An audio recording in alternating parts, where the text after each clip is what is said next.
வணக்கம். நான் உங்கள் ஆயிஷா. எல்லோரும் எப்படி இருக்கீங்க? எங்கள் வீட்டில் எனக்கு பிரியாணி எப்படி செய்கிறதுன்னு பார்க்கலாம். பிஸ்மில்லாஹ். கொஞ்சம் பெரிய எடுப்பாங்க, சீக்கிரமாக இதாகும்ல. சட்டி அடுப்பில் வச்சுருக்கேன், எண்ணெய் ஊற்ற போகிறேன்.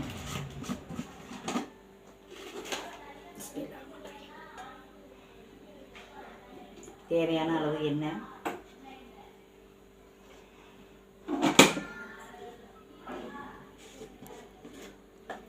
தேவையான அளவு நெய். இப்போ நெய் ஊற்றிக்கலாம். ஆயிலோட கொஞ்சம் நெய் ஊற்றிக்கிட்டா தான் நல்லாயிருக்கும். 2 கரண்டி நெய் ஊற்றிக்கிறேன். ஒரு 10-12 பேர் சாப்பிட்ற மாதிரி தான் பிரியாணி. சட்டி காயவே லேட்டாகும். எண்ணெய் நல்லா காயட்டும்.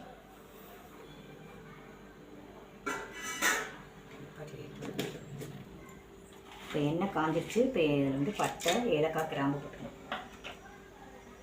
அது கொஞ்சம் பொரிஞ்சு வரட்டும். வெங்காயம் போட்டுக்கணும்.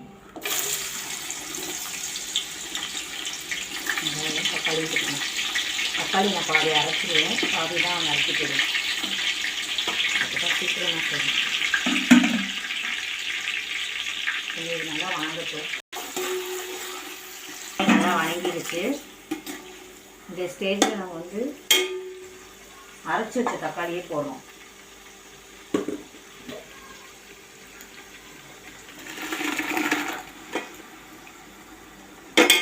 இந்த தக்காளியும் நல்லா வணங்கணும். நம்ம இந்த புதினா கொத்தமல்லியை போட்டுக்கலாம். எல்லாம் சேர்ந்து வணங்கட்டும். பச்சை மிளகாயும் போட்டுருவோம். எல்லாம் சேர்ந்து கொஞ்சம் நல்லா வணங்கட்டும். ஒரு 2 நிமிஷம் மூடி வைக்கலாம். தக்காளியெல்லாம் நல்லா வணங்கிடுச்சான்னு பார்க்கலாம். நல்லா வணங்கி சதன்னு கொதி வர்ற மாதிரி இருக்குது. நல்லா வணங்கிடுச்சு. இந்த ஸ்டேஜில் நம்ம இஞ்சி பூண்டு விழுது சேர்ப்போம். கரெக்டாக வைக்கிறதுக்கு சோட்டு.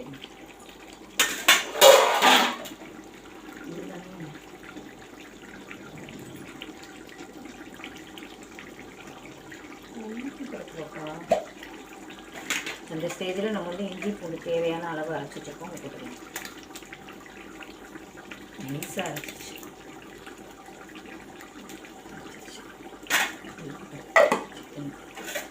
இது நல்லா இன்னும் கொஞ்சம் நேரம் வணங்கணும். நல்லா வணங்கணும்.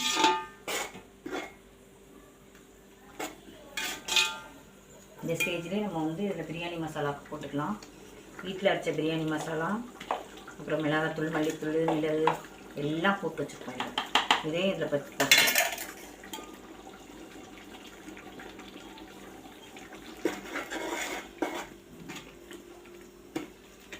எல்லா மசாலாவும் சேர்த்தே ஒரு முடிக்கிறோம்.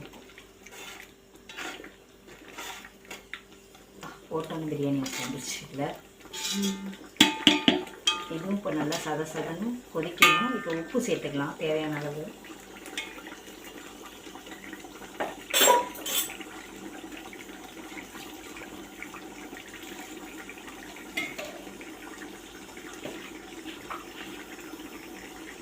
தேவையான அளவு உப்பு போட்டுக்கலாம்.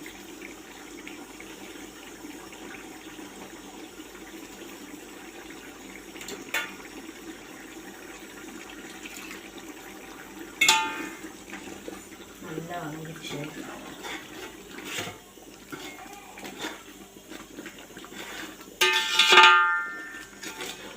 இந்த ஸ்டேஜில் நான் கொஞ்சம் கறியை ஒரு 3 விசில் விட்டு வேக வச்சுருக்கேன். அதையே சேர்த்துக்கலாம்.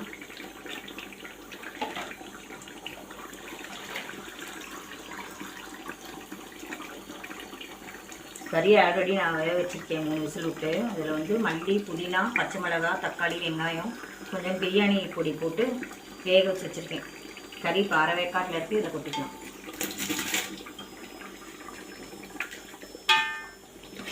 ஒன்றரை கிலோ மட்டன்.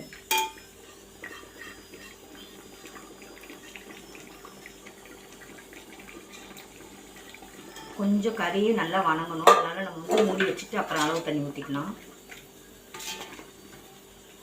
இந்த ஸ்டேஜில் நம்ம மூடி வச்சிடுவோம்.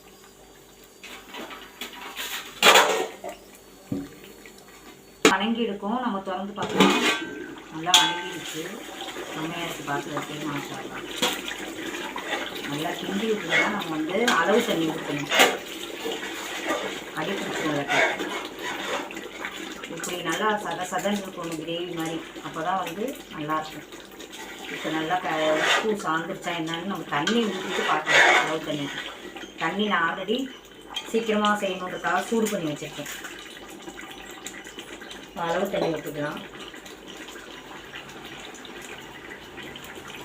நான் வந்து ஒரு உலக்குக்கு 2 உலக்கு தண்ணி ஊற்றுவேன்.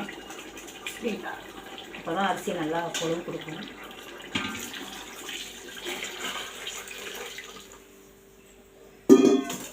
தண்ணி ஊற்றியாச்சு. இப்போ தண்ணி வந்து சூடாக இருந்தாலும் நான் சுட வச்சது கொஞ்சம் ஆறிடுச்சு. லைட்டாக கொதி வர ஸ்டேஜில் தான் நம்ம அரிசி போடணும். இப்போ மறுபடியும் மூடி வச்சுருவோம். இப்போ வந்து தண்ணி கொதிக்குதான்னு பார்க்கலாம். லைட்டாக கொதி வந்துடுச்சு. இந்த ஸ்டேஜில் நம்ம வந்து அரிசி போட்டுக்கலாம்.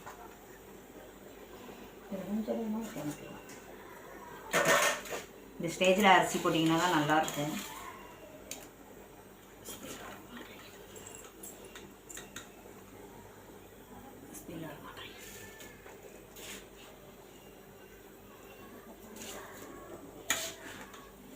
தூக்கம் இல்லை.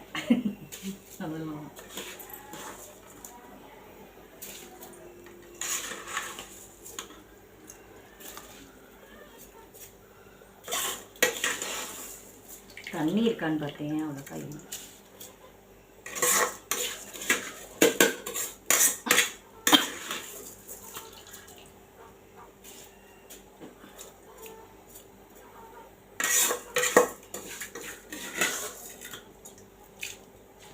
வந்து நம்ம நல்லா அரிசி போட்டோம்.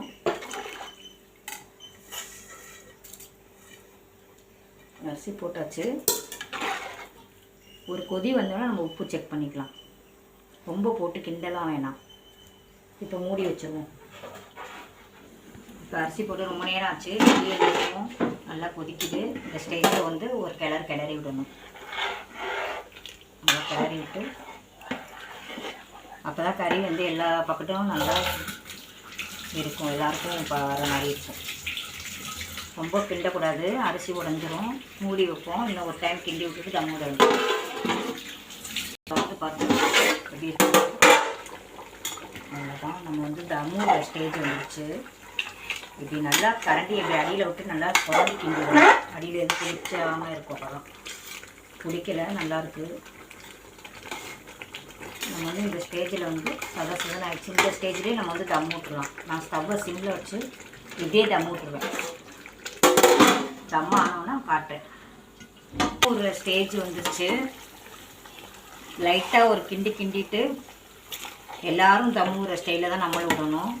இதுக்கு மேலே வந்து அடுப்பில் வைக்கக்கூடாது. வேகமாக அடுப்பை இப்படி செஞ்சுட்டு லைட்டாக மேலே நெய் ஊற்றிட்டு தோசைக்கல் அடியில் வச்சு ஸ்டவ்வை சிம் பண்ணிவிட்டு நம்ம தம் விடணும். இதில் இப்போ கொஞ்சம் நெய் ஊற்றிக்கலாம். நல்லா ஸ்டவ்வை சிம்மில் வச்சுக்கணும். இப்போ வந்து கொஞ்சம் நெய் விடணும். அப்போ தான் அடியில் பிடிக்காமல் இருக்கும். நெய் போய் அடியில் இறங்கிட்டு.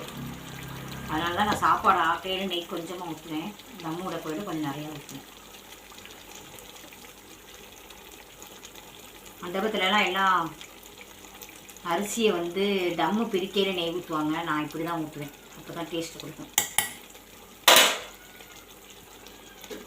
அவ்வளோதான். ஒரு 15 நிமிஷத்தில் நமக்கு வந்து சாப்பாடு ரெடி ஆகிடும். இப்போ இதை மூடிட்டு இப்போ அடியில் வந்து தோசைக்கல் வைக்கணும். நம்ம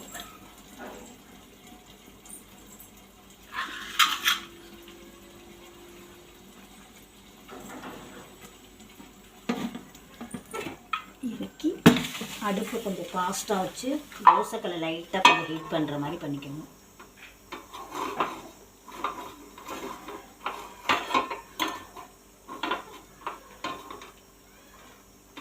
கொஞ்சம் லைட்டாக சூடு ஏறணும் தோசைகளுக்கு.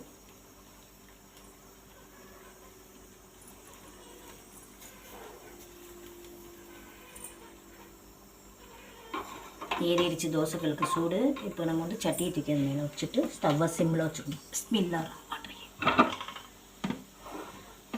அவ்வளோதான். இது மேலே வந்து ஒரு வெயிட் வச்சிடணும்.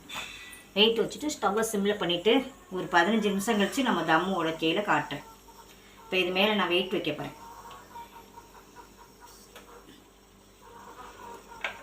இந்த குக்கரில் தால்ச்சா வச்சுருக்கேன். அதோட சூட்லேயே இப்போ அடியிலையும் இதாகிடும். இப்போ தம் பிரிக்கையில் நான் உங்களுக்கு காட்டுறேன். தம்மை உடைக்க போகிறோம். இப்போ தம்மை உடைச்சிக்கலாம். தால்ச்சா இறக்கிடலாம். நான் அடுப்பு அமைச்சிட்டேன். இப்போ வச்சு ஒரு 15 நிமிஷம் ஆயிடுச்சு. எப்படி இருக்குன்னு பார்க்கலாம்.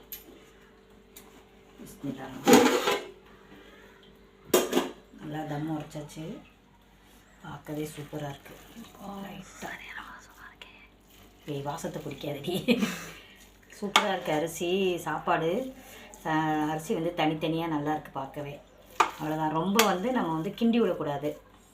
இப்படியே ஓரமாக போட்டோம்னா கரெக்டாக இருக்கும். பிடிச்சிருந்தா லைக் பண்ணுங்கள், சப்ஸ்கிரைப் பண்ணுங்கள், கமெண்ட் பண்ணுங்கள். ஓகே, பாய். அஸ்ஸலாமு அலைக்கும்.